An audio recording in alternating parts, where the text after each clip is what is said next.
The League of the Genuine is back with our guest of the month. Every month we have a special guest who joins into the discussion to share their perspectives and ideas about counterfeits. We are within the main discussion of technology and counterfeits. Is technology for or is technology against counterfeits? We have a special friend of the Anti-Counterfeit Network. She is a lady, I think the only person that I know who has done more of anti-counterfeit than myself. This lady is called Ellis the Brown.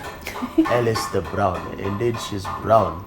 Ellis, you're welcome to the show. Thank you, Fred. Ellis is the CEO, the chairperson, president of Compol. Compol is a brand protection company headquartered in the Netherlands, but you have several offices in many parts of Africa. Where are your offices?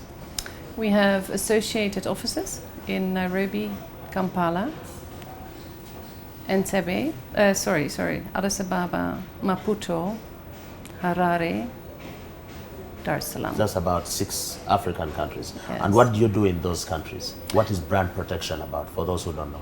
So we work for mostly multinationals that have problems with IPR infringement. IPR stands for intellectual property right infringement. So those are our counterfeits. So we survey the markets for them to see if there's any counterfeit products in the market. And if so, we make contact with law enforcement agencies locally in the countries we work in, and we do enforcement. Other than that, we've done a lot of training for law enforcement agencies all over the continent, including we've worked very closely with the World Customs Organization and Interpol, where we try and explain the differences between the genuine and the counterfeit product. So customs officers have the ability to do an initial check if there's a suspicion of counterfeit, but more importantly that if they find suspect products, they know who to contact. And then we've done quite a bit of lobbying, advocacy work, that's the word I was looking for, with local governments to explain to them why counterfeits are dangerous, why they're bad for consumers, bad for the economy. And then we've been involved in 2 research studies on the levels of counterfeit and illicit trade, both in Tanzania and Kenya. And the results were used to... In your view, Ellis, yeah. For the 20 years you have been in Africa, has the problem of counterfeiting decreased or increased? It depends on the country. I would say overall probably the levels have stayed the same. Unfortunately, in some of the countries that we are working in, we've seen great initiatives with strong legislation, commitment by law enforcement. So we've done really well for a couple of years, and then we've gone backward because of significant levels of corruption and impunity, which has led the market to be flooded again with counterfeit goods. So overall, from where we came from... It keeps going up and down, down. Yes, it goes in but waves. But it definitely is a significant problem on our hands. Yes. You participated with us in the first ever parliamentary expo that we held in the parliament here in Uganda in 2016. Correct. To what extent do you think legislation is a key tool in fighting counterfeits? It's essential. You can't do without it. But you can have the strongest legislation or the strongest laws or regulations, but unless they're enforced and it leads to strong fines and the correct punishment, unless all of these parameters are met, strong legislation on its own is not enough. It requires enforcement and it requires successful court cases. It requires enforcement. In our view, we think that a law is as good as its enforcement. Yes. And it is not that we lack laws to protect the brands against counterfeiting. I think it is more on the enforcement, like you are saying. But don't you think that a lot of the strategies that are being employed to fight counterfeits are missing something, in the sense that there is no consumer engagement, because it is the consumer that provides the market for both the genuine and the fake products.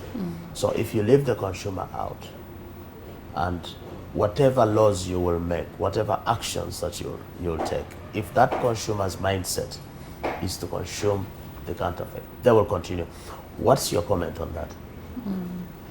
It's very complex, because it can go from, let's say, a counterfeit pharmaceutical where the packaging and the entire product looks exactly the same as the genuine one, so it's impossible for the customer or for the client, for you, for me, sometimes even for the companies themselves, the quality of to tell the difference. To tell the difference, the quality of the counterfeit is so good that it requires a laboratory test, often in the country of manufacture or the country where the headquarters are, to establish is this a counterfeit or not. So that's one. There are other examples.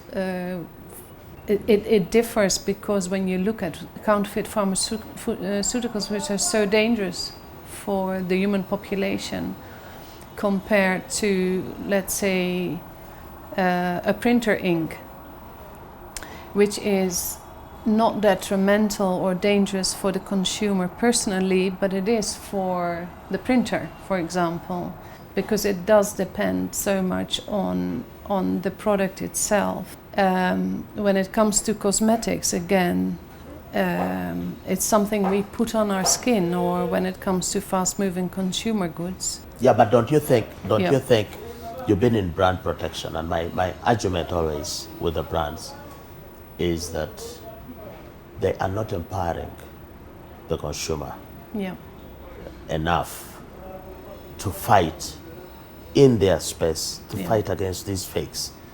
They are not giving the consumer information, for example, about the product specifications, and so that the consumer can be able to tell. Because for us, we think that an informed consumer is an empowered consumer. A lot of the strategies and interventions that the brands are taking are even done quietly. So the consumer will not even know that this particular brand that is a favorite brand for them is even doing anything to make them safe. Why do you think most brands are reluctant to come out and openly discuss the counterfeit problem they have with their products? Okay, there's different perspectives on that. One, some brands have done exactly that. They have been very vocal, even with big billboards, saying they are counterfeit. Our brand is being counterfeited, let's say in Tanzania or in Kenya. And they have educated the consumer on the security features. The problem is that the countries where the counterfeits are being manufactured have also paid attention, so it has made it... They're also being educated. They are also on the being changes and improvements. also being educated. That is one. So informing your consumer or your customer works well for the consumer, but it certainly has a very big backlash, that the information that you're sharing ends up in the wrong hands. That's one. Two, if you look at fast-moving consumer goods, so those are cosmetics, foodstuffs, everything toothpaste, shampoo, lotions, shoe polish, all these things that we use almost daily. A lot of these brands have 300, 400, 500 different products. So let's say, for example, if for one brand who has like 300 or 400 different products, we have one product that is being counterfeited and is in the, let's say, in the Ugandan market, if we would go to the media and say our products are being counterfeited, the consumer will think all their products are being counterfeited. So in one day and one media article, they will have lost their entire market, while maybe out of the 300 products that they have in the market, 3 are only counterfeited. You understand? Plus, that is from a brand perspective. Also. Now let's look at the consumer perspective, Yes. because the consumer Yeah. has a right to consume a safe product, Yes. and to be warned and protected against fake versions of that Yes. product. So if you go on the consumer side, because you yourself, you're a consumer, wouldn't you like your favorite cosmetics manufacturer to warn you about a dangerous version that could be on the market? Do you want your manufacturer of that cosmetic to say, I will not tell Ellis because I fear to lose the market? From a consumer point of view, yes. And there have been situations or countries, I know for one of our clients in Ghana, where there was a counterfeit cosmetic in the market, and it was the government that made the decision whether the brand protection or whether the brand owner agreed or not to go through the media and to inform the consumers and inform their citizens that there was counterfeit in the market. Yeah, but I think that, you see, here we believe that a lot of the counterfeiting is going up because of lack of awareness. Now, many people would think that the awareness is only in respect of the consumer, but there's also lack of awareness on the part of the brands themselves. For example, the belief that if I go out and tell the public that there is a counterfeit of my product, then I am going to lose out. I'm going to lose the market share. But remember that you have a legal duty, actually what we would call product liability, to ensure that the consumers of your products are safe. And that's why we have what we call product recalls. That if a product has a defect, or the company, whether it's a Samsung phone, whether it's a motor vehicle, they would recall them. And so don't you think that this lack of sensitization on the brands, even the international brands that you work for, they have different practices in Europe and different practices in Africa. In Europe, they'll do a recall. In Africa, they will not care to do a recall. Why do you think that is the case? That's not my field of expertise. That's the first I hear of it, Fred. So I would find it difficult to comment on that. Yeah, but it does happen because you are European, Yes. And you have seen cases where the enforcement and protection regimes of the consumers, the consumer protection movement in Europe is, up there. It's very strong. Anything small, they come up. But here, maybe it's because we don't have consumer protection laws and strong movements, so we could be having those kind of issues. I'm not sure how strong the fight against counterfeit is in Europe, because I left 20 years ago. But I know I've attended a conference a couple of years ago in Belgium, in Antwerp, and all my peers were from European countries, and I was shocked to hear that they were so unhappy with the lack of enforcement in Europe. So yes, so that was a big eye-opener for me. Enforcement has challenges in Europe as well. Yes, and the lack of enforcement is seen as not a big problem, or other crimes take precedent over the fight against counterfeit. So that was a big eye-opener for me. So are you saying, because in Africa there is a big issue, this discussion that we're having, counterfeits, people don't think it's a big problem. Are you saying it's as well a European attitude? They don't really take counterfeiting as a very serious issue. I agree with you on that. With that statement, I think the difference with the types of goods that are being counterfeited in Europe are not so much the ones we put on our skin or inside our body or on our cars. I think the problem on the continent we have that the counterfeit we are experiencing is everywhere. It's in the cement, it's in the steel, it is in the spare parts that we put in our car or in our buses, it's the food we consume, the water we drink. So the basic things that our basic human needs, push life, our basic human is what needs. is counterfeited. Yes. Ellis, we have to take a break now. Okay. But when we return, we shall be talking more about your perspectives of Africa for the last 20 years. What have you seen? We shall be talking to you as a Dutch. The Dutch are famous for many things, not only European, but you're Dutch, and much more. So when we return.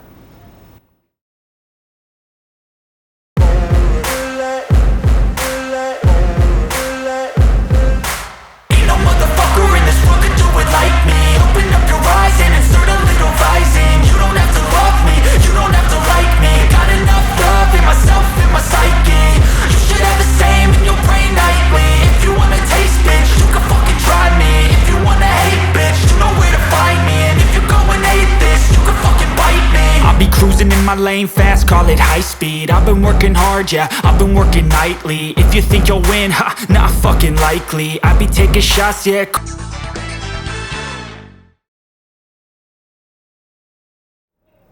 Welcome back to the second segment of our discussion. Our guest of the month is Ellis de Bruijn. Ellis de Bruijn is Dutch. She's European.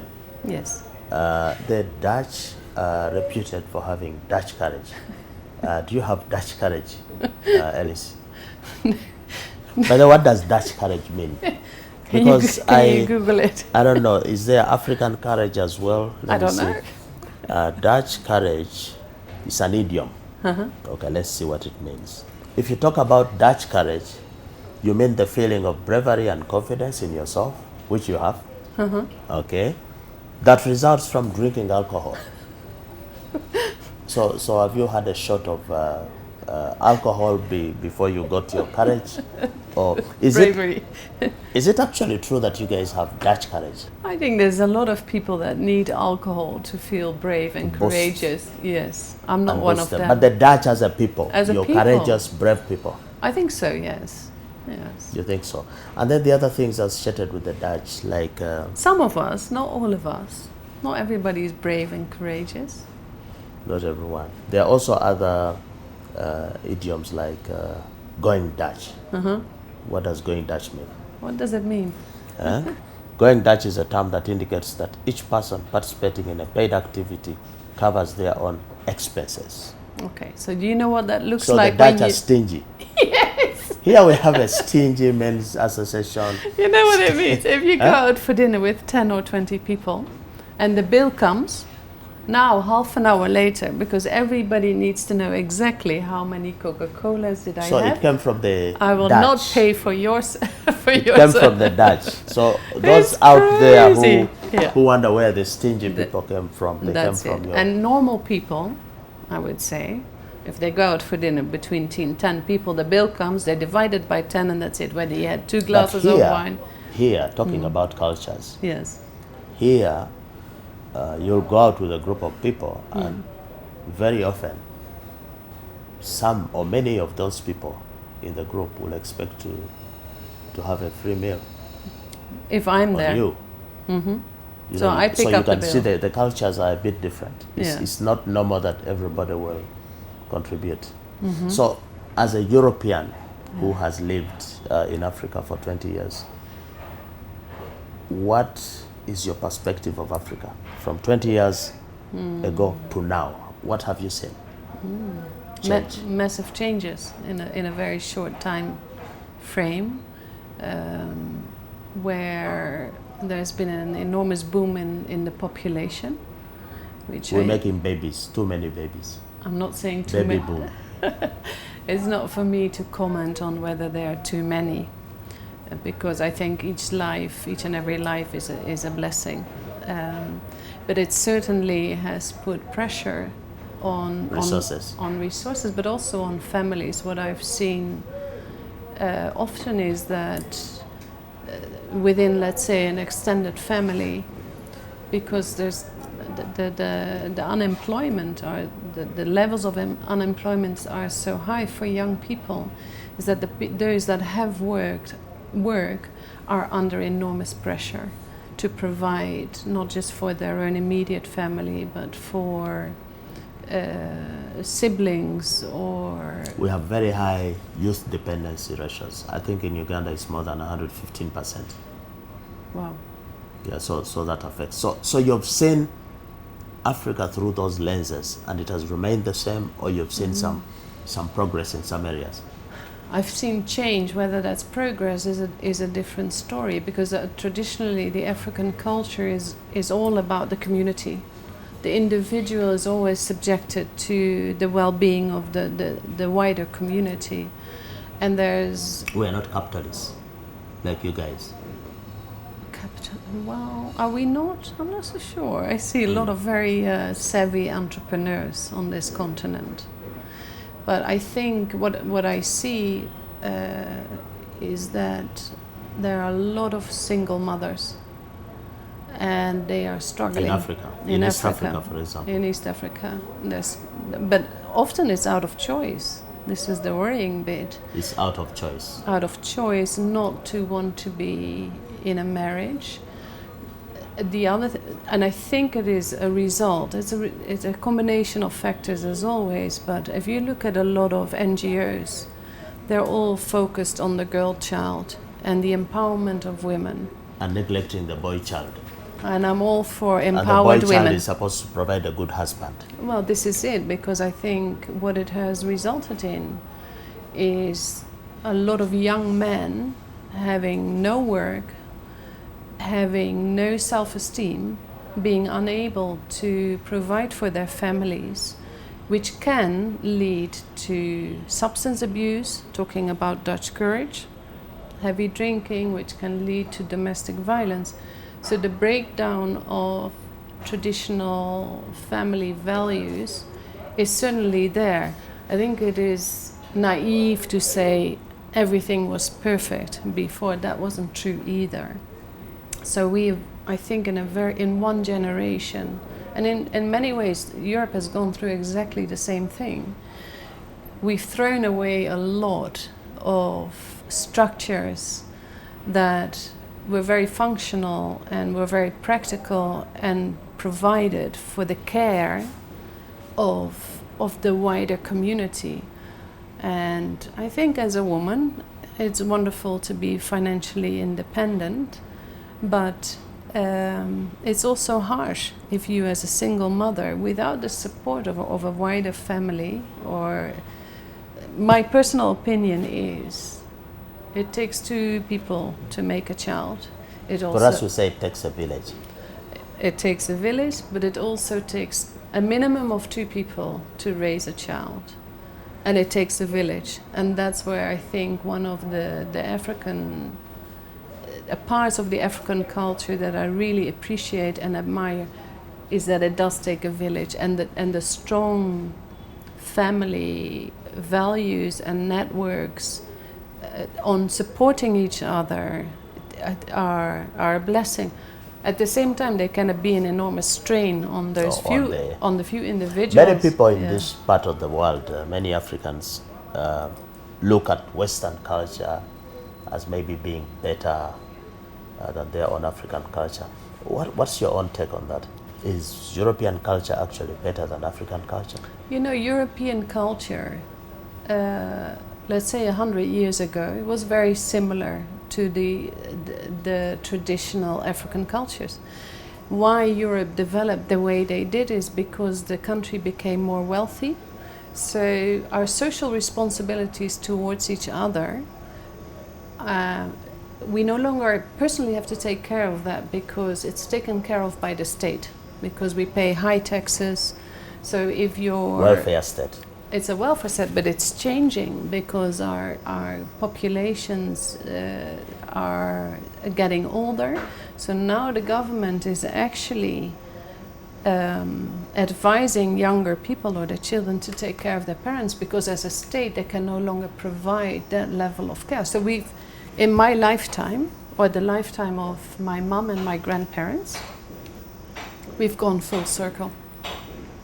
Because yes, we might be wealthy, but a lot of our elderly people are in old people's homes, and they're very lonely and nobody talks to them. They're well, So the quality of financially. life, what you're saying is that people maybe are living fake lives, artificial lives. They're not drawing themselves to nature, to what is human. We are running out to artificial things, technology, this. You're looking for happiness outside yourself, and you're depending on external validation, things like that. This is very much what Europe is. I was in Denmark one time and I was shocked at the high suicide rates among the youth. Yeah. And yet this is a wealthy country. Yeah. Why are you guys committing suicide? I was shocked. And yet you're wealthy. Is there something wrong with? Well, it's exactly what you said. I was shocked. A couple of years ago, I was visiting the Netherlands, and correct me if I'm wrong, but what I understood is that the main cause of death between people of the age of 14 and I think 35 is suicide. I literally fell off my chair, because when I grew up as a child, that was not the case. So the pressures on the young children now. people, on what, and a lot of what I understand, a lot of that is related to social media, but incredible pressure on what they have to achieve. It's a very ambitious society. But another example, apparently young people now, if they're all on these dating apps and they swipe left or right, but when they actually have to sit down like this and have a conversation, they're at a loss. How do you have a conversation? How do you do a first date and keep a conversation going? Because the thinking is that the wealthier you are as a nation, the more you bring out the best of humanity and the society. And that now leads me to the belief, because obviously in Africa there is more counterfeits than there is in Europe in many areas. And some people blame this on the poverty, the poverty in Africa. Uganda has a bigger economy, is wealthier than it was 30, 40 years ago, but there were less counterfeits during that time. Is poverty really a factor? Is it an excuse to drive this habit of buying counterfeits?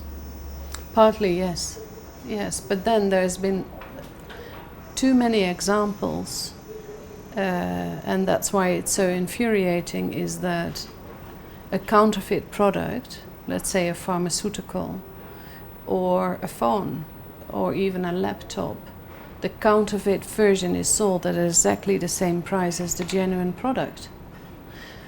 You can't say that every counterfeit product is cheaper than the genuine version. Often it's the case, but not always. So I certainly think that for large sections of our society, the genuine product is simply not available or feasible. But then we've had this discussion before. Let's say you can't, because you buy the counterfeit because you think you're going to save money. But the truth of it is, let's say you buy a fake mobile phone. In 6 weeks from now, if you're lucky, the phone has died on you. There's no warranty, it can't be repaired, so you've saved So you need to have money. a lot of money actually to be able to buy a counterfeit. That's what you're saying. Counterfeits are expensive. Sometimes the counterfeit product is the same price. Overall, the counterfeit will be cheaper than the genuine product. And we think we save money, but we don't. So overall for you, you're saying that try to stick to the genuine. There is no knockoff. I hear they call them knockoffs or discounts or good deals that you are going to get from a duplicate version. No. But then if I also understand the reality on the ground for so many people that are trying to, their day-to-day mindset is, how am I going to get food on the table for myself and my family? Am I going to worry whether my phone is counterfeit or not? And if I have to wait till I can buy the genuine phone, I might have to wait for 2 years and save money. So the point I'm trying to make is that if you think you're saving money buying counterfeit, it's not true. Because the truth of the matter is, when you buy counterfeit, you don't know what you are consuming. You don't know what you're putting on your skin. You don't know what you're putting in your printer. You don't know what you're building your house with. That is the problem. How many buildings have collapsed? In Dar es Salaam, in Nairobi, in Kampala, Lagos. they collapse every day. Why? If you look at the building materials that have been used, the steel, the cement, etc., I'm sure there's a variety of reasons for that, but substandard and counterfeit goods for sure are also part of that. Ellis, we need to go for the last break, but Yes. when we return, Yes. we shall go personal now. We are busy talking about counterfeits of products, of this, of that, but aren't we fake ourselves? For example, Ellis, are you white? Am I black? When we return.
This is the last segment of our conversation with Ellis the Bruijn, CEO of Compol, a brand protection company.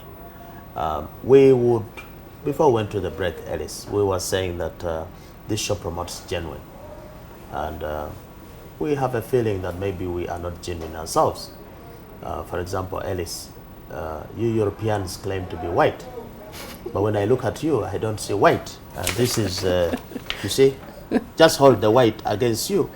I don't know whether you can see that Ellis is white. Are you white? Why? What is this fakeness about white, black people? Am I black myself?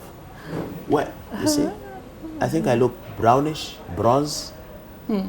So, don't you think that the origin of counterfeits and faking is we ourselves, starting with you guys?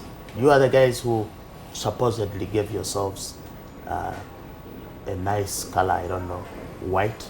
Are you white? According to you, I'm not. But according to you, when you look back, when you look in the mirror, you see a white something? When I'm back in Europe and pictures are taken of me and my family and friends, I'm no longer white.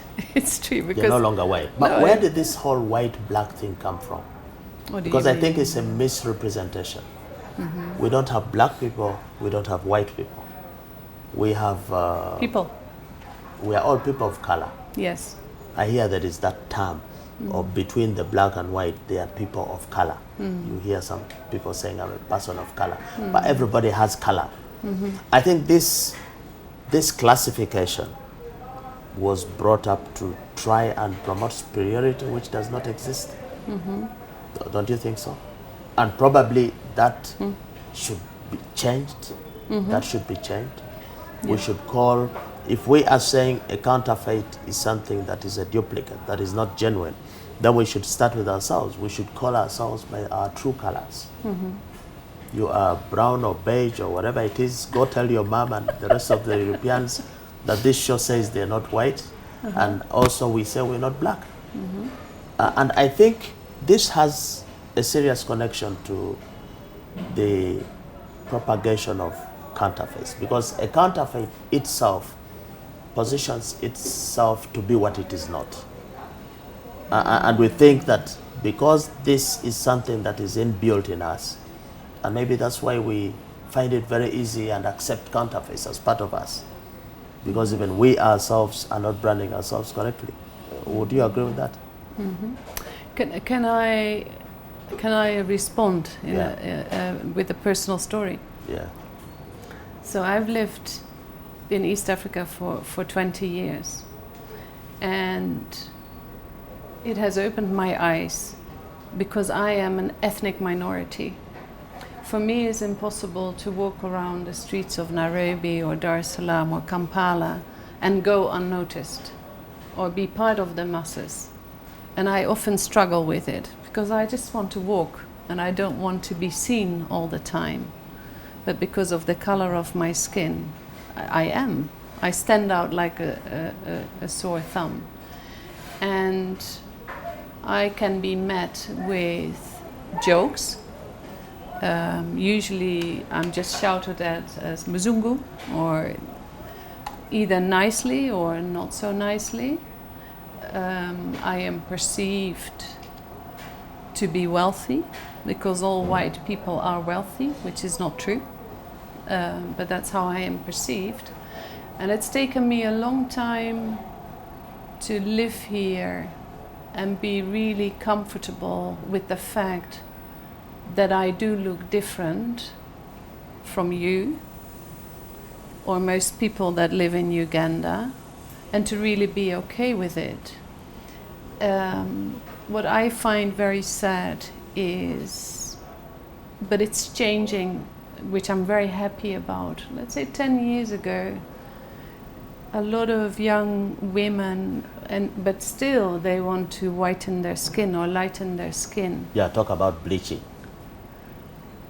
I've done enforcement raids in Dar es Salaam, and the ladies in the little retail shops of Kariakoo, their skin is literally peeling off because of whitening substances that they've used. Lightening, skin lightening. And I tried to reason with them, and I said, what are you doing? Because you are removing the natural protection of your skin from the sun, from UV. And I like to watch people, whether I'm here or in the Netherlands. And let me tell you one thing. I think African women are one of the most beautiful women in the world. The way, the form of the skull, of the face, they're stunning. When you say African women, are you including the bleached ones, or you're talking of the original black? Yes. Original color. Yes, but your beauty is so much more than the color of your skin. It is the form of your face, of your eyes, of your lips, of your nose, and they're stunning women. They're beautiful. They're so beautiful. But it's you Europeans who promoted this thing of white lighter is better. It's you Europeans who manufacture the lightening creams. It's true. So you don't blame the Africans. You push it. You guys push it. Me personally. No, I am not. You are now representing the Europeans now. I do not wish to represent the Europeans in that respect. I do not. So, but my personal story is when I say it took me a long time to feel comfortable with who I was, because who I was here as part of a society where I am the ethnic minority. And I've come to realize, I mean, we all say it, ultimately it's all about connection. If we really connect on an equal level, you and me, we are connecting. And how you look like, or what I look like, or what my culture is, or what my background is, or what my history is, becomes irrelevant. But as a whole, when you say white people have perceived or presented themselves as to be superior, yes, it's true. And it's not a pretty part of our history. Far from it. Far from but it. are the Europeans superior Are to they? the other races? Are they superior according to you? No. You can do what I can do what you can Of do. course. And I don't think there's times that I feel intimidated by very beautiful black women. I think, my God, look at these women and they age so beautifully. We don't. So you're competing with our African women here. Yeah. How is the competition? It's very healthy and it's good. And It's tough. good. Yeah, because it's great when somebody thinks you're attractive or beautiful because of the color of your skin, but that's fake because they're not looking at your character, they're not looking at your temperament. Every human being wants to be appreciated because who they are as a person, not so much. The exterior is not unimportant. These days it's beauty with brains. Yes. So you must be beautiful and there's something inside. I hope so. My brain is probably the best part of me. So we should promote beautiful women, but also brains as well. Yeah, but also beautiful men with brains as well. Beautiful men Not with brains. just beautiful, yeah. A lot of brainless guys walking around. No, I'm not saying that. I've through, I think, African literature and African leadership, some of it are the most wise people I've come across on this planet have come from this continent. But talking about beauty, don't you think the beauty of our innovations and intellectual properties is being spoiled by this practice of counterfeiting, and therefore shouldn't we as a human race push back against this? The Anti-Counterfeit Network is petitioned the International Criminal Court to declare this as a crime against humanity because counterfeits kill far more people than any terrorists. Would you support that kind of petition? You think this should be put to a level of a crime against humanity? Yes. This counterfeiting? Specifically when it comes to counterfeit pharmaceuticals, counterfeit cosmetics, counterfeit foodstuffs, 300%. You've got my support. Yes. It should be, because we shouldn't be. Recently we had some bomb blasts here in Kampala. It's being blamed on terrorism. We think, yes, that's important. It's a national security issue. But we think that faking counterfeits could also be providing terrorism financing. Do you agree with that?